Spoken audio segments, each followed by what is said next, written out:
Suparti SPD, yaitu Kepala Sekolah SD Negeri 1 Kradenan, kepada Bapak Ibu Dewan Guru SD Negeri 1 Kradenan beserta Bapak Tenaga Kependidikan yang kami hormati.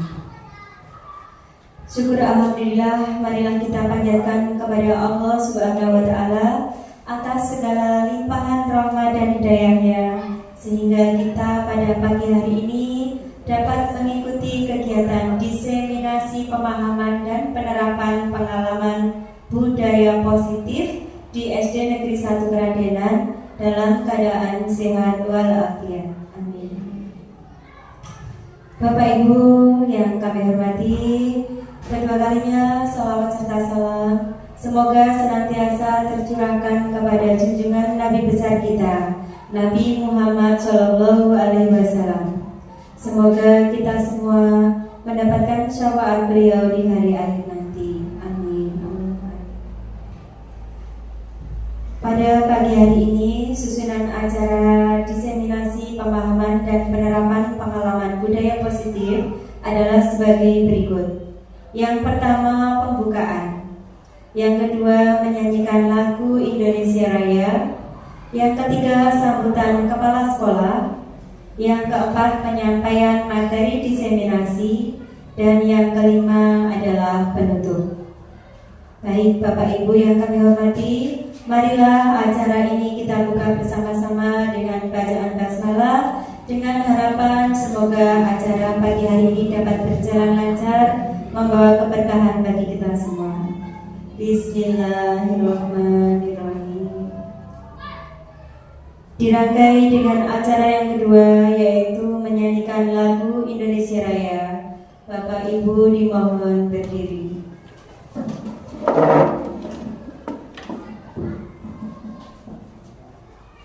Hiduplah Indonesia Raya, 1, 2, 3. Indonesia tanah airku, tanah tumpah darah. Di sanalah aku berdiri, dari pandu ibuku. Indonesia kebangsaanku, bangsa dan tanah airku. Marilah kita berseru, Indonesia bersatu. Hiduplah tanahku, hiduplah negeriku, bangsaku, rakyatku semuanya. Bangunlah jiwanya, bangunlah badannya, untuk Indonesia Raya. Indonesia Raya, merdeka, merdeka, tanahku, negeriku yang ku cinta. Indonesia Raya, merdeka, merdeka, hiduplah Indonesia Raya. Indonesia Raya, merdeka, merdeka, tanahku, negeriku yang ku cinta. Indonesia Raya, merdeka, merdeka, hiduplah Indonesia Raya. Hadirin dimohon duduk kembali.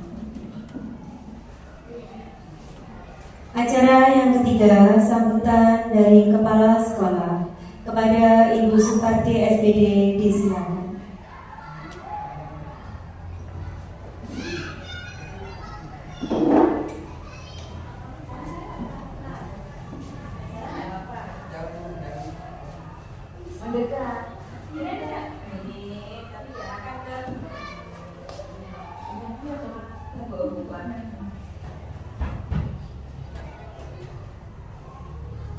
Bismillahirrahmanirrahim. Assalamualaikum warahmatullahi wabarakatuh.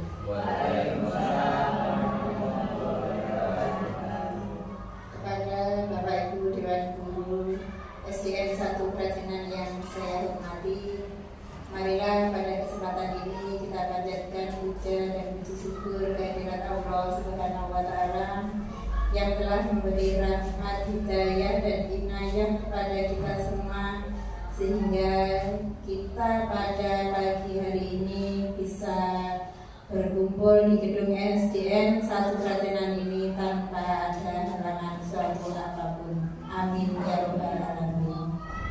Selanjutnya juga tak lupa kami sampaikan sholawat serta salam kepada junjungan kita, yakni Nabi besar Muhammad Sallallahu Alaihi Wasallam. Bapak Ibu yang berbahagia, bahwasanya pada pagi hari ini di sekolah kita ini diadakan kegiatan yang diselenggarakan oleh TGP, yaitu oleh Bapak Subhan Ali, yaitu di sini kegiatannya adalah diseminasi pemahaman dan penerapan pengalaman budaya positif.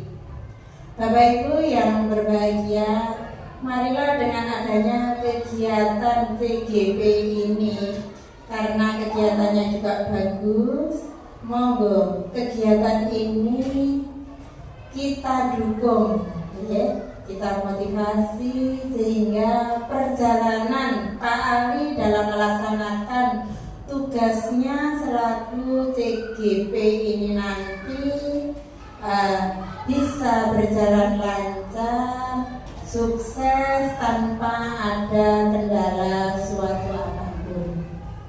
Dan selanjutnya pesan saya selaku penanggung jawab di SDN 1 Kerajinan ini, mohon kepada Bapak Subhan di dalam melaksanakan tugasnya ini, mudah-mudahan Pak Subhan bisa membawa perubahan paradigma dari yang sebelumnya, akhirnya nanti menjadikan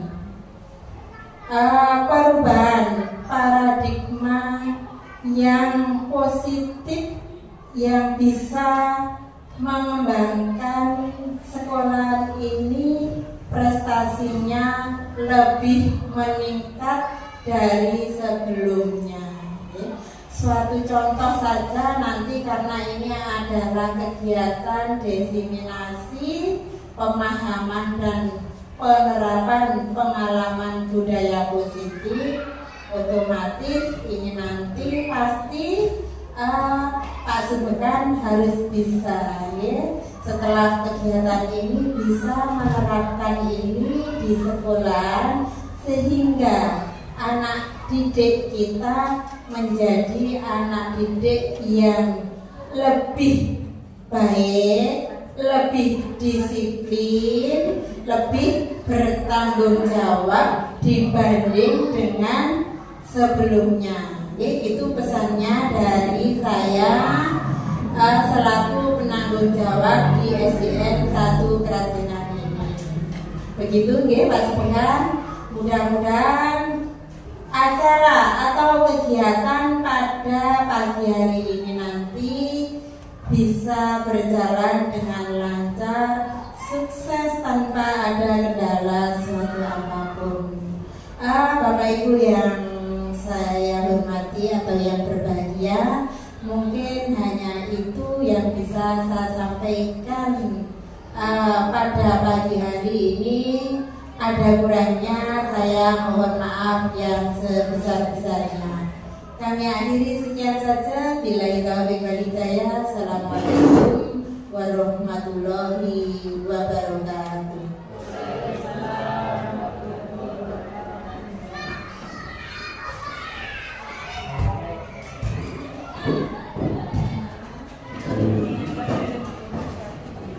Disampaikan terima kasih Berikutnya adalah acara penyampaian materi diseminasi pemahaman dan penerapan pengalaman budaya positif yang akan disampaikan oleh calon guru penggerak, yaitu Bapak Subhan Ali Sakbara.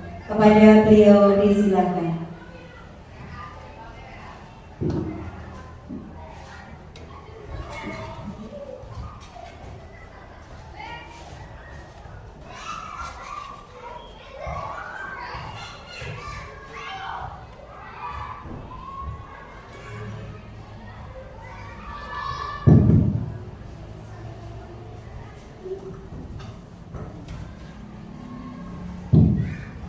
Bismillahirrahmanirrahim. Assalamualaikum warahmatullahi wabarakatuh. Alhamdulillah, syukurillah, alhamdulillah. Yang kami hormati Ibu Kepala Sekolah SDN 1 Kerajinan, Ibu Suparti SPD, Bapak Ibu Dewan Guru beserta tenaga pendidikan. Alhamdulillah, patut kiranya bersyukur kepada Allah atas segala limpah rahmat nikmat sehingga kita bisa bertemu dalam acara diseminasi pemahaman budaya positif yang saya lakukan pagi ini. Mudah-mudahan bisa diberikan kelancaran oleh Allah Subhanahu wa Ta'ala. Kedua kalinya sholawat beserta salam semoga tercurahkan kepada junjungan kita Nabi Agung Nabi besar Muhammad Sallallahu Alaihi Wasallam. Bapak Ibu, yang pertama pulau ucapkan dulu mohon maaf yang sebesar-besarnya telah merepotkan panjenengan, minta meluangkan waktunya untuk bisa menyaksikan diseminasi pemahaman dan penerapan pengalaman budaya positif yang saya lakukan.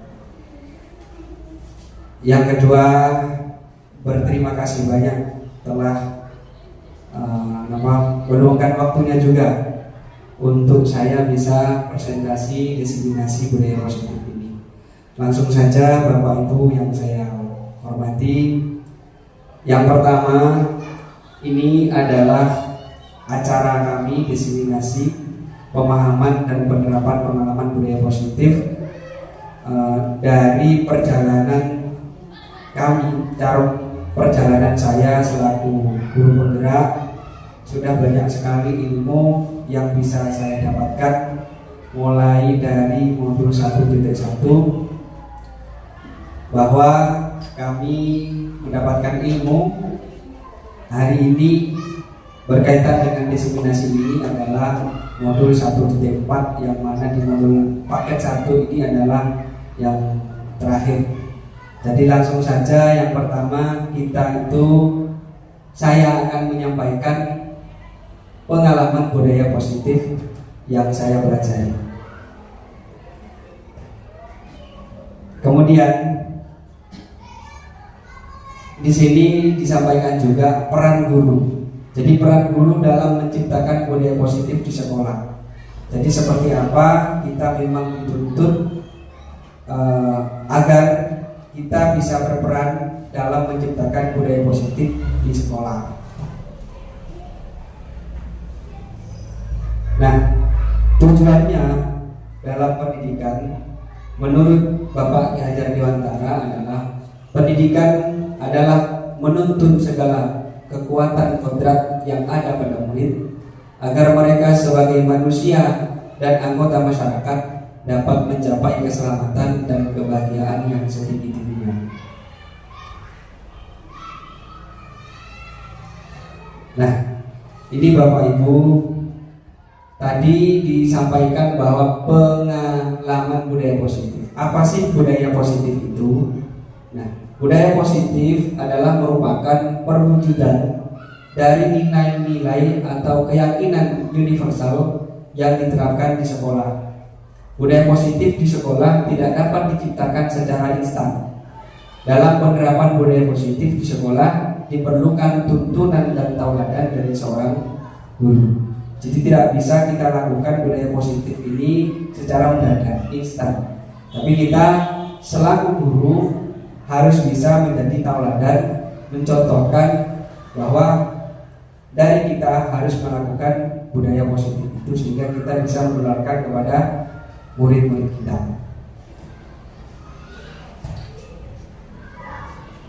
Kemudian seorang guru yang baik harus memiliki kemampuan dalam mewujudkan budaya positif di sekolah.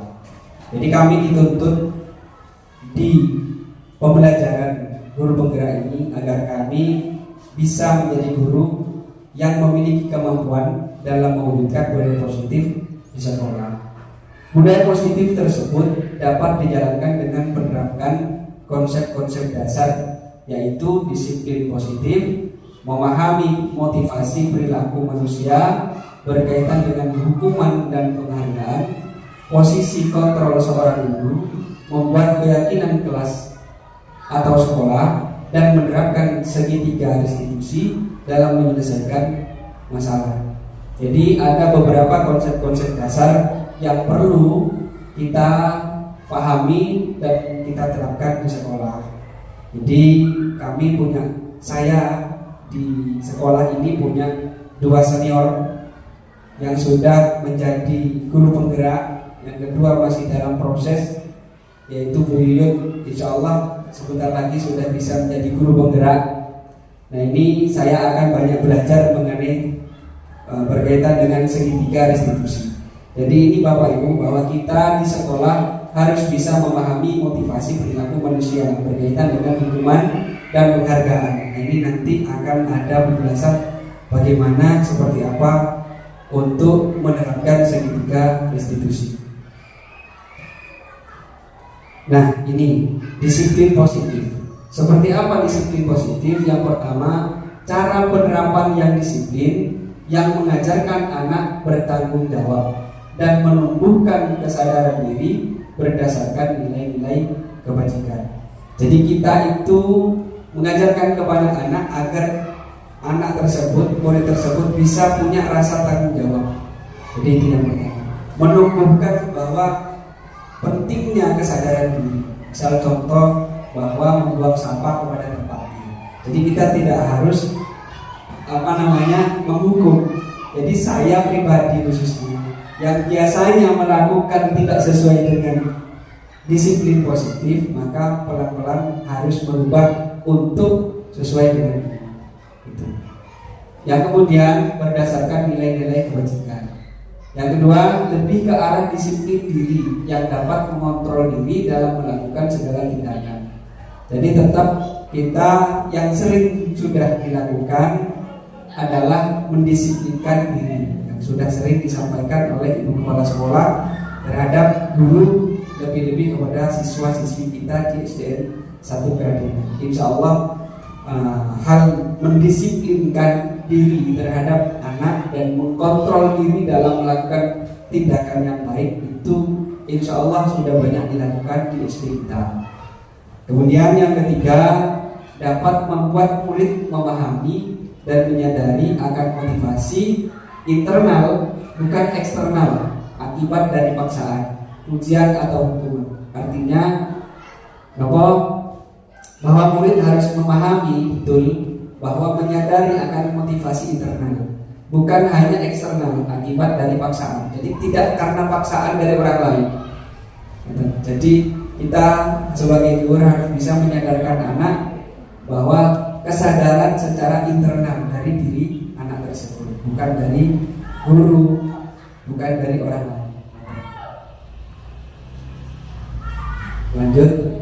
Nah, motivasi perilaku manusia yang tadi disebutkan bahwa ada eksternal, ada internal. Jadi ini adalah motivasi eksternal. Yang pertama, untuk menghindari ketidaknyamanan atau hukuman. Jadi kalau kita melakukan secara ini tidak didasarkan kepada kemauan hatinya sendiri, kita memaksa dari luar, artinya kita kan dari luar untuk anak atau tidak.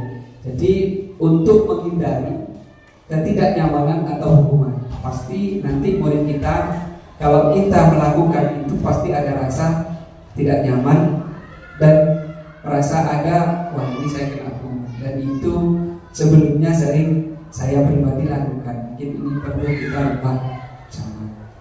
Jadi nanti saya butuh masukan nih dari Pak Rizky dan juga Bu Yuyun, terutama Ibu Kepala Sekolah.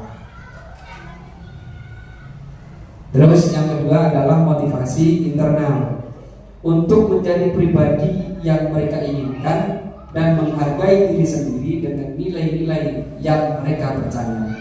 Jadi kita itu menumbuhkan rasa menghargai diri sendiri. Jadi anak tersebut itu merasa oh iya ya, sadar diri ya. Gitu. Jadi bahwa kita itu harus melakukan disiplin positif, perbuatan baik, dan punya akhlak yang baik, sadar atas dirinya sendiri, tidak atas dorongan orang lain. Kemudian hindari hukuman dan pemberian penghargaan berlebihan agar meminimalisir motivasi eksternal dalam diri mereka. Jadi kita memang disarankan nanti mengurangi cara-cara dulu. Ini dalam pembelajaran budaya positif.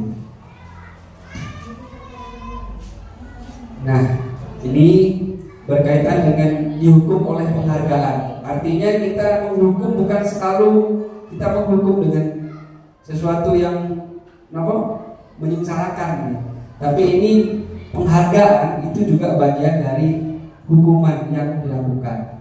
Tindakan memberikan penghargaan yang nilainya sama dengan menghukum seseorang. Jadi satu memberi pengaruh jangka pendek dan jangka panjang. Ini kalau kita memberikan penghargaan. Jadi tadi dijelaskan bahwa boleh asalkan tidak berlebihan. Yang kedua, penghargaan tidak efektif. Yang ketiga, penghargaan merusak hubungan. Ini yang sering saya lakukan. Saya tetap kepada saya sendiri dan ini untuk saya memperbaiki saya sendiri dulu. Cuman ini pengalaman saya disampaikan. Suatu ketika dulu kan pernah Hari Besar Islam mengadakan kegiatan, terus saya memberikan hadiah. Dan itu setiap melaksanakan kegiatan nagih lagi. Nah itu berarti kan tidak menyadarkan kepada diri sendiri yang anak tersebut.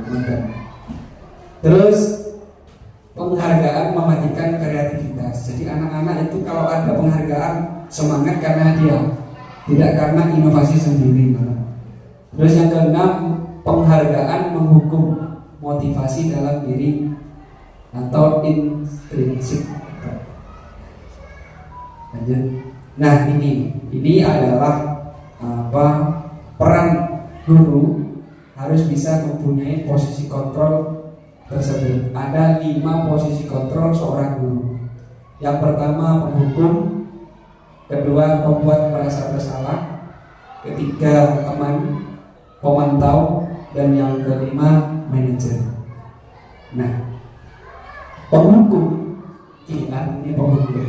Guru yang berperan sebagai penghukum akan menggunakan hukuman untuk mengontrol perilaku murid. Hukuman yang diberikan dapat berupa hukuman fisik maupun verbal. Berikut contoh hukuman fisik guru memukul murid. Insya Allah sekarang sudah tidak ada. Tidak mengerjakan karena tidak mengerjakan tugas. Jadi mulai dari diri saya pribadi harus diperbaiki, termasuk kepada lingkungan sekolah ini, bahwa kita kepada anak memang disarankan, dituntut dalam kurikulum hari ini adalah penghukum ini harus ditinggalkan. Yang kedua adalah posisi kontrol seorang guru, adalah pembuat merasa bersalah.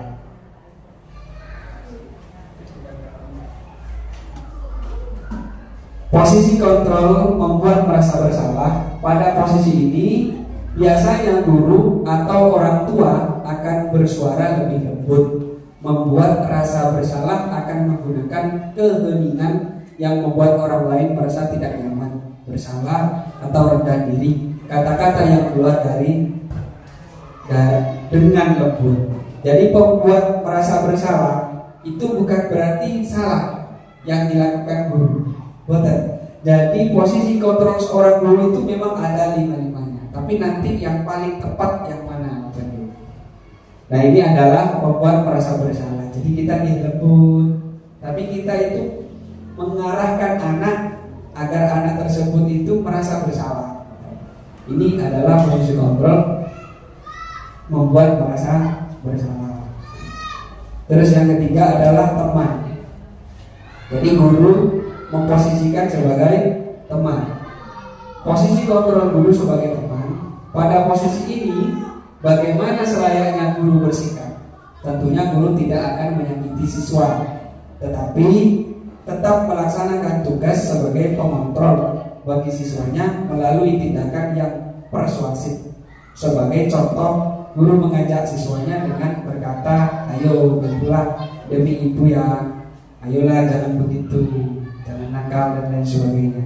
Jadi kita memposisikan guru sebagai teman, dan ini tidak salah dan sering kita lakukan. Jadi arti makna sebagai teman ya seperti itu. Jadi kita mendekat melalui pendekatan persuasif, intent ya, mendekatkan, tidak terlalu serius. Lanjut, untuk posisi kontrol yang keempat adalah pemantau. Posisi kontrol pemantau akan membantu guru untuk memastikan bahwa murid mengikuti aturan dan norma yang berlaku di sekolah. Jadi posisi guru sebagai pemantau, di sekolah kan ada tata tertib, aturan. Maka guru sebagai pemantau mengontrol apakah murid tersebut sudah sesuai dengan tata tertib, aturan atau tidak. Di kelas aturannya seperti apa, di sekolah aturannya seperti apa. Seperti itulah memantau posisi kontrol seorang guru. Kemudian yang terakhir, posisi kontrol seorang guru adalah sebagai manajer. Nah, guru berdialog bersama murid, mempersilahkan murid mempertanggungjawabkan perilakunya dalam mendukung murid agar dapat menemukan solusi atas permasalahannya sendiri. Jadi memposisikan sebagai manajer, mempersilahkan kita memberi keleluasaan kepada murid untuk bisa mempertanggungjawabkan perbuatannya dan bisa mendukung murid tersebut agar dapat menemukan solusinya sendiri atas permasalahan yang dilakukan. Posisi manajer mengacu pada restitusi yang dapat menjadikan murid sebagai manajer bagi dirinya sendiri, sehingga tercipta identitas berhasil pada diri murid. Nah, kita menggunakan segitiga restitusi. Seperti apa segitiga restitusi? Nanti di slide berikutnya akan dijelaskan.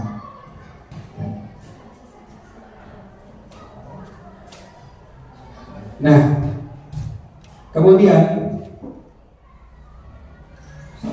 setelah 5 posisi kontrol seorang guru, maka kita harus juga ada yang namanya keyakinan sekolah atau keyakinan kelas. Apa sih keyakinan sekolah atau keyakinan kelas itu?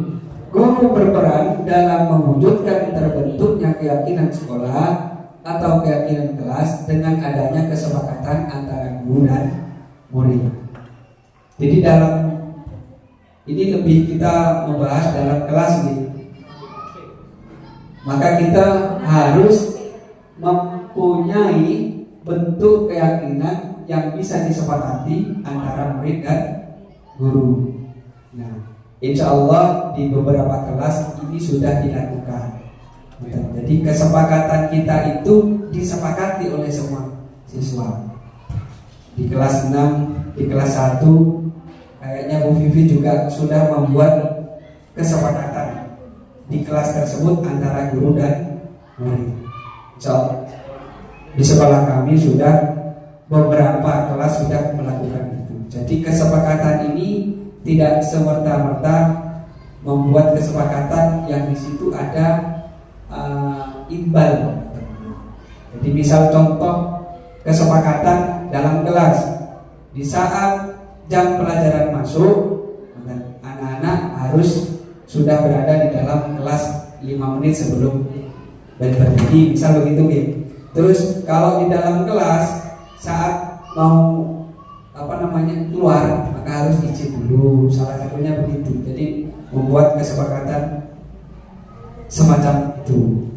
Nah, kemudian selanjutnya keyakinan sekolah kelas berupa pernyataan universal yang mudah diingat, dipahami dan harus diterapkan dalam lingkungan sekolah. Jadi kalau saya baca di kelas 6 yang sudah dilakukan oleh Pak Rizky selaku guru penggerak, itu sudah ada beberapa kesepakatan dengan siswa yang sudah dilakukan. Oke, lanjut.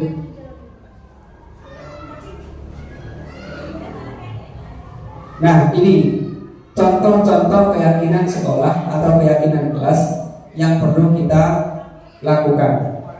Ketentuan dalam pembentukan keyakinan kelas. Satu, misal keyakinan kelas bersifat lebih abstrak daripada peraturan yang lebih rinci dan konkret. Dua, berupaya pernyataan-pernyataan universal. Tiga, pernyataan keyakinan kelas berupa kalimat positif. Empat, tidak terlalu banyak hingga mudah diingat dan dipahami warga kelas. Lima, sebaiknya sesuaikan dengan lingkungan atau keadaan di sekolah. 6. Semua warga kelas hendaknya ikut berkontribusi dalam pembuatan keyakinan kelas melalui curah pendapat. 7. Meninjau kembali keyakinan kelas dari waktu ke waktu, merefleksi. Jadi yang poin 6 ini, kenapa kok semuanya harus terlibat? Maka kalau kita melibatkan siswa, dia juga ikut berpendapat, mengusulkan, maka insya Allah itu bisa diikuti oleh semua siswa. Nah, ini contoh keyakinan kelas. Misal, ini saya menulis di sini keyakinan kelas. Bisa juga keyakinan sekolah secara umum. 1. Berdoa sebelum dan sesudah belajar. Dan ini sudah kita lakukan di SD kita sudah. Bekerja sama menjaga kebersihan kelas dan sekolah. Nah, ini jadi saya melihat lagi kepada senior di guru penggerak, sudah dilakukan oleh Pak Rizky setiap hari. Sudah pulang, anak-anak sudah nyapu, habis itu kursinya dirapikan kan. Nah, saya patut mencontoh itu. Saya juniornya ya, kalau di guru penggerak kan Pak Rizky. Terus ini bekerja sama sudah saling peduli, menghargai, toleransi, jujur dan membantu satu sama lain. Mungkin ini yang perlu kita tingkatkan, yang sering ya saya kelas 1 sampai kelas 6 anak-anak itu toleransinya Pak atau menghargainya ya kurang. Kadang-kadang kalau temannya itu punya jadwal piket, ya sudah temannya itu Pak kurang peduli Pak, kurang mengingatkan atau seperti apa, atau 5 anak piket yang 2 nyapu yang 3 hilang. Jadi mungkin ini yang perlu kita tekankan, menjaga dan meletakkan barang sesuai tempatnya, tepat waktu dan aktif di kelas, memakai seragam sekolah sesuai dengan ketentuan. Namun ini biasanya di anak-anak kita kan Pak Aziz ngomong guru olahraga itu kan punya kaos olahraga. Jadi kalau mungkin ke depan tidak perlu kita pakai kaos biasa untuk anak-anak kan harus pakai kaos biasa. Jadi mungkin ini perlu kita biar saat kita punya kegiatan itu rapi. Sebetulnya gurunya kalau sudah bolak-balik, tapi muridnya itu lebih berwarna. Budaya 5S, senyum, sapa, salam, sopan dan santun. Insya Allah ini di kita sudah murah senyum, salaman, kompak.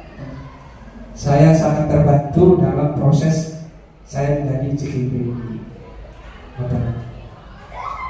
Terutama kepala sekolah sangat mendukung, hal-hal positif sangat mendukung.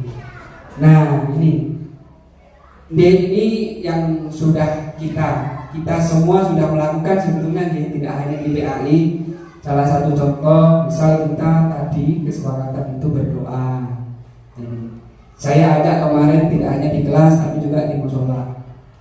Kalau di musola katanya lebih sejuk. Berdoa, contoh gitu.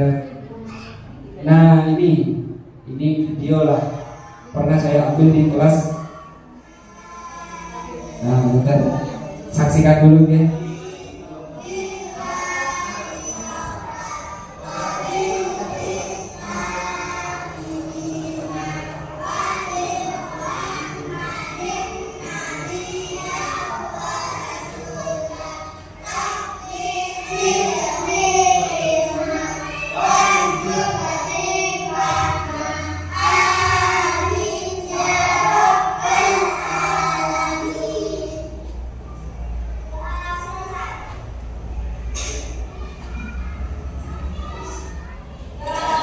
Yang sudah sering kita lakukan budaya positif.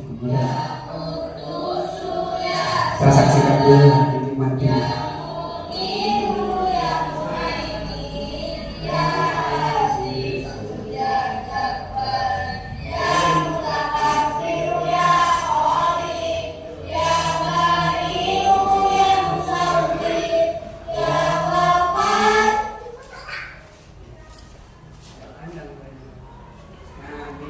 Ini budaya positif yang sudah kita lakukan.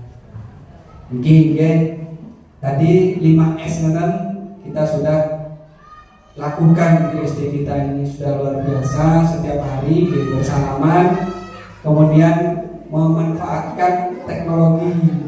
Kita punya 15 Chromebook. Nah, ini sudah luar biasa. Kemudian ini nopo pada saat acara Maulid Nabi, ini di kelas 5. Kemudian ini kelas, nah ini Bu Yuyun. Okay.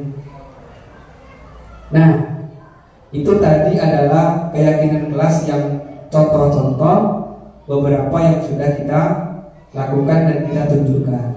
Nah, lanjut seperti yang disampaikan tadi bahwa kita saat melakukan jika ada anak yang bermasalah, terus di dalam kelas tidak sesuai dengan keyakinan kelas, maka kita bisa melakukan dengan segitiga restitusi dalam penyelesaian masalah. Seperti apa segitiga restitusi? Nah ini, guru yang berperan sebagai manajer. Ini, nanti dari 5 itu paling tepat kita memposisikan kontrol itu adalah sebagai manajer. Pakai yang lain keliru dong, boten. Cuman yang paling tepat itu adalah sebagai manajer. Guru yang berperan sebagai manajer menggunakan segitiga restitusi dalam menyelesaikan masalah melalui 3 tahap. Apa saja? Yaitu menstabilkan identitas tadi, terus validasi tindakan yang salah dan menanyakan keyakinan. Nah, seperti apa nanti juga ada ilustrasi video seperti apa tindakan, contoh-contohnya. Kemudian kenapa kok seperti harus kita menggunakan segitiga restitusi? Tujuannya menghasilkan murid yang mandiri dan bertanggung jawab. Nah, jadi coba kita saksikan dulu nih.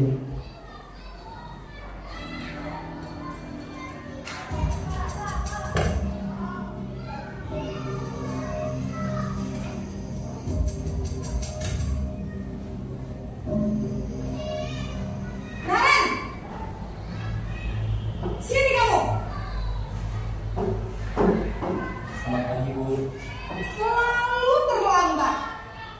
Kamu deh pasti terlambat. Maaf Bu, saya Apa? Apa coba? Alasan kamu apa lagi? Kapan sih kamu tidak terlambat? Malas sekali ya kamu jadi anak. saya Dasar pemalas. Gak kapok-kapok sih kamu. Sudah berapa kali terlambat? Sana, kamu keliling lapangan basket 2 kali. kenapa saya harus di lapangan basket Bu? Kenapa? Kamu melawan ibu. Berani-beraninya jawab. Sudah terlambat, masih berani jawab pula. Sekarang, keliling lapangan basket 5 kali sekalian. Biar kapok. Cepat. Pergi sana ke lapangan basket. Posisi tertutup biasanya berbicara menghardik, menunjuk-nunjuk, menyakiti, dan menyindir. Hukuman bisa berupa fisik maupun psikis. Ibu dan bapak guru hebat. Dampak yang terjadi pada murid ketika guru berada pada posisi tertentu adalah murid cenderung akan memberontak, bahkan menyimpan dendam.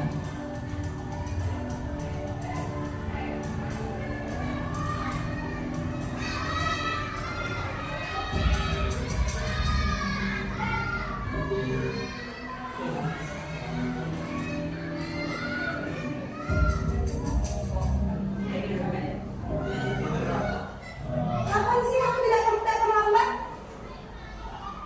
Malas sekali ya kamu jadi anak.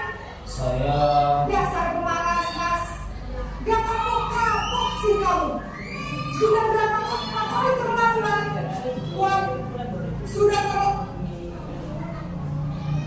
Posisi penghukum biasanya berbicara dengan nada tinggi, menghardik, menunjuk-nunjuk, menyakiti, dan menyindir.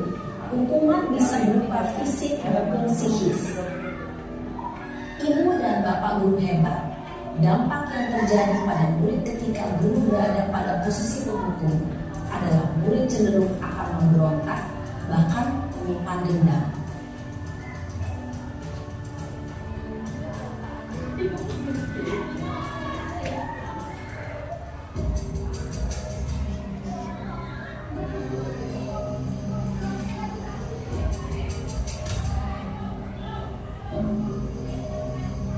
Naren,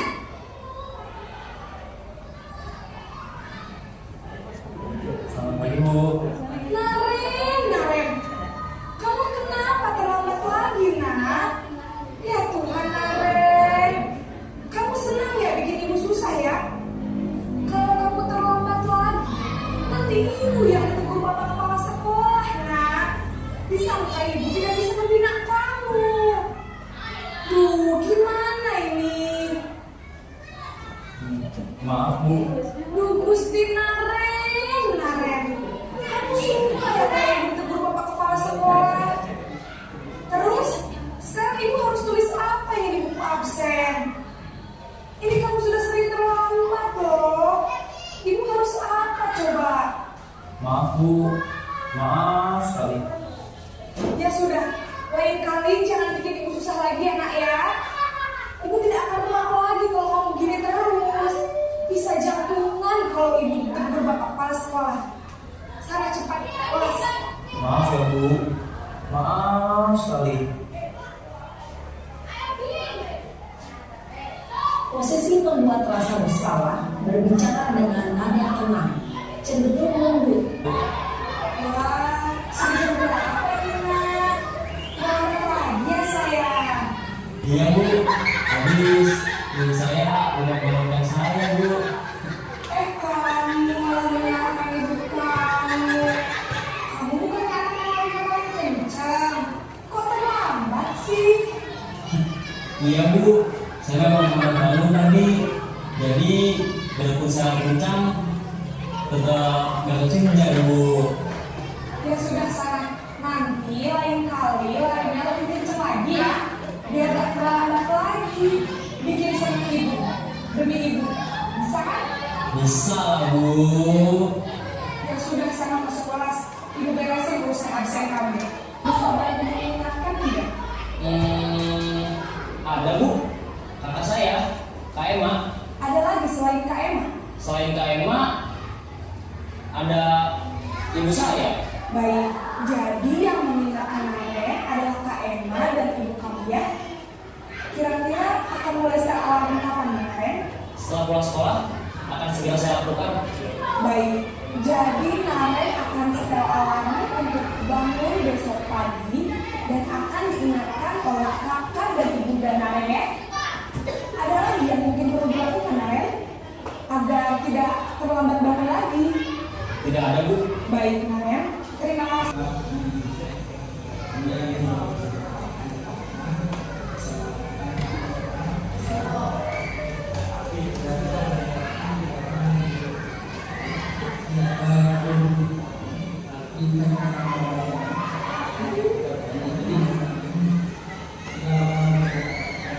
Ada 7 hal. Yang pertama adalah berdoa, bekerja sesuai memberi kebersihan, terus saling peduli, menghargai, toleransi, menjaga barang dan seterusnya, tepat waktu dan aktif, memakai seragam sekolah dengan hari atau jadwal yang sudah ditentukan, terus membudayakan 5S. Menurut saya di sini perlu ditambah paling ya, karena sekarang itu adalah sedang marak-maraknya apa yang dikatakan dengan bullying atau perundungan. Mohon untuk kesepakatan kelas itu supaya ditambah ya, dilarang membuli temannya. Sebenarnya Pak Ali, kalau anak-anak di situ jelas ya, itu yang nomor 3 saling peduli, menghargai, toleransi itu sebenarnya sudah masuk di situ. Ya. Namun karena mungkin anak-anak itu belum bisa memahami kata-kata tersebut, mohon itu ditambahkan sebagai tambahan lagi yang di belakang, yaitu tidak boleh membuli temannya. Terus yang kedua tambahnya insya Allah nanti kalau Pak Ali bisa memasukkan ada 2 Pak Ali ya. Yang satunya adalah dilarang makan dan minum selama KBM berlangsung. Mungkin itu Pak Ali tambahan dari saya ya, yang sekiranya tadi sudah saya lihat dan saya dengarkan tampilannya yang cukup bagus. Di sini saya hanya menambah sedikit biar nanti paparan yang telah disampaikan oleh Pak Ali tentang yaitu diseminasi penerapan budaya positif lebih bagus lagi. Sekian, terima kasih Pak Ali.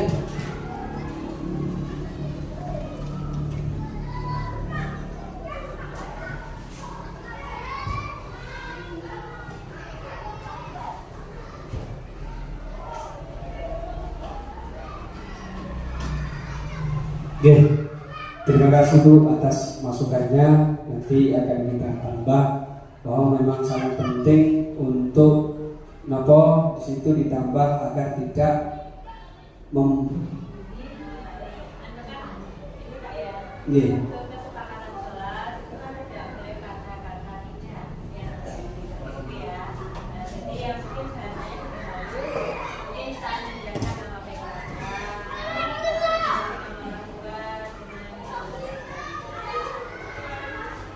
Baik, terima kasih Ibu Kepala Sekolah Yuyun atas saran dan masukannya. Insya Allah kami perbaiki dan kami terapkan, harus diterapkan di dalam kelas agar bisa nanti betul-betul terrealisasi melaksanakan budaya positif di kelas maupun di sekolah kita. Nah, seperti nopo ilustrasi video, ada 5 kontrol yang dilakukan guru. Nah, paling ideal adalah kembali ini adalah manajer, bahwa guru memang berdialog, menyadarkan kepada anak bahwa bisa bertanggung jawab atas perilakunya dan mendukung agar dapat menemukan solusi atas permasalahannya sendiri, seperti yang disampaikan di awal seperti itu ya. Nah, ya, matur nuwun, terima kasih sudah bersedia mengikuti dan menyimak diseminasi saya hari ini. Semoga bermanfaat dan menginspirasi. Mungkin ada masukan lain selain sebelum saya tutup. Mungkin matur nuwun Pak Suroso. Terima kasih atas waktunya. Assalamualaikum warahmatullahi wabarakatuh. Yang kami hormati kepada Ibu Kepala Sekolah, Ibu Kepala Sekolah, Ibu Sebagai SPD dan Bapak Guru yang lainnya yang kami hormati. Jadi begini Pak, saya cuma memberi masukan terusane Ibu Suparti wau. Terus setiap kelas mulai kelas 1 sampai kelas 6 Ini tadi yang dibicarakan Bupati kan pembulian. Jadi harus dikasih anak satu atau ketua kelas, dipilih ditunjuk anak yang pemberani atau kepercayaan setiap kelas.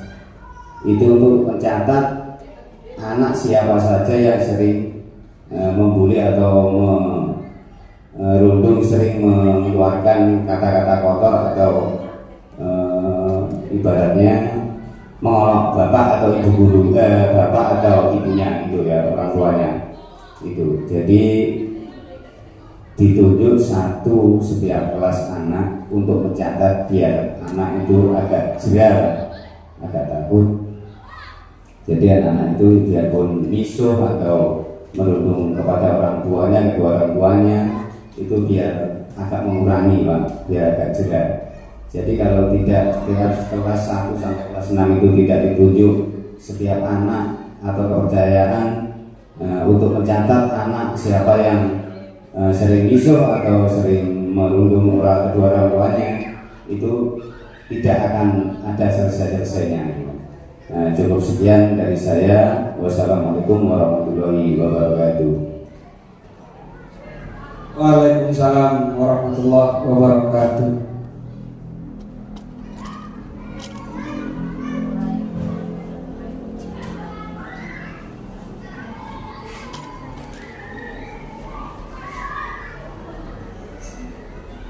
Baik, terima kasih Pak Suroso atas masukannya. Memang harus ada masing-masing kelas. Ini kelas. Insya Allah sebetulnya ini sudah ada ketua kelas sudah ada. Cuman memang itu butuh kesabaran.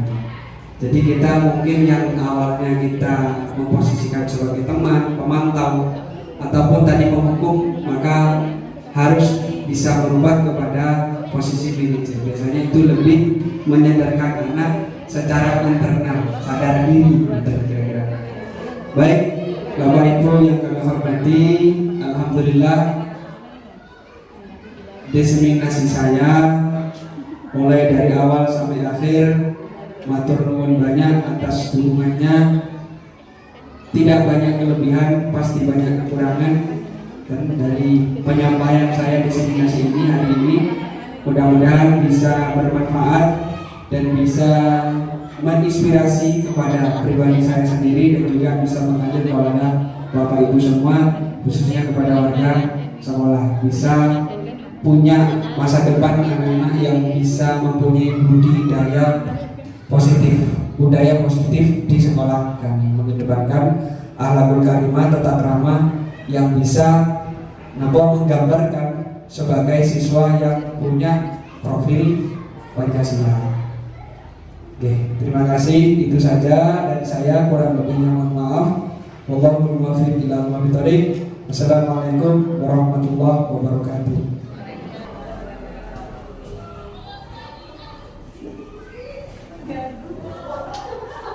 Demikianlah tadi Bapak Ibu diseminasi yang telah dipaparkan oleh Bapak Subhan Ali Sabana. Mudah-mudahan bisa memberi kebermanfaatan bagi kita semua untuk kemajuan SD Negeri 1 Kradenan. Dengan berakhirnya kegiatan ini, maka berakhir pula acara pada pagi hari ini. Mudah-mudahan kita senantiasa mendapat lindungan dari Allah Subhanahu wa Ta'ala. Saya selaku pembawa acara mohon maaf apabila ada kekurangan. Billahi taufiq wal hidayah. Wassalamualaikum warahmatullahi wabarakatuh.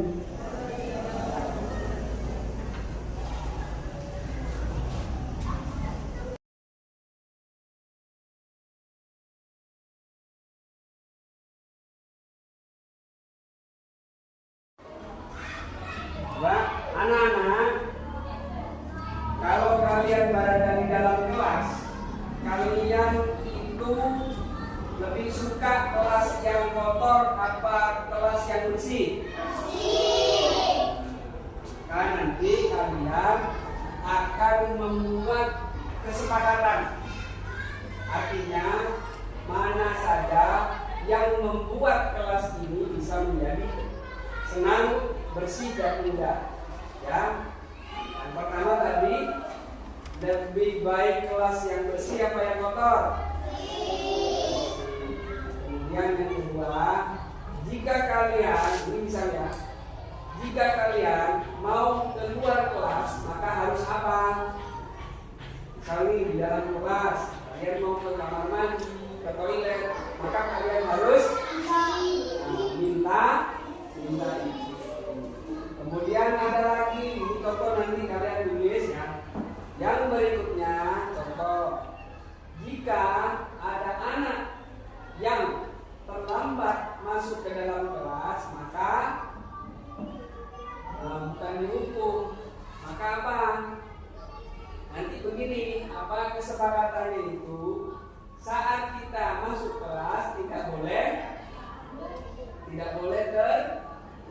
terlambat. Itu ya. Jadi tadi memilih kalian kelas yang bersih. Itu ya. Kalau keluar kelas maka meminta izin. Jadi kesepakatan itu nanti yang harus kalian itu tulis. Itu ya. Kemudian lagi saat guru menjelaskan, kalian harus ramai apa mendengarkan?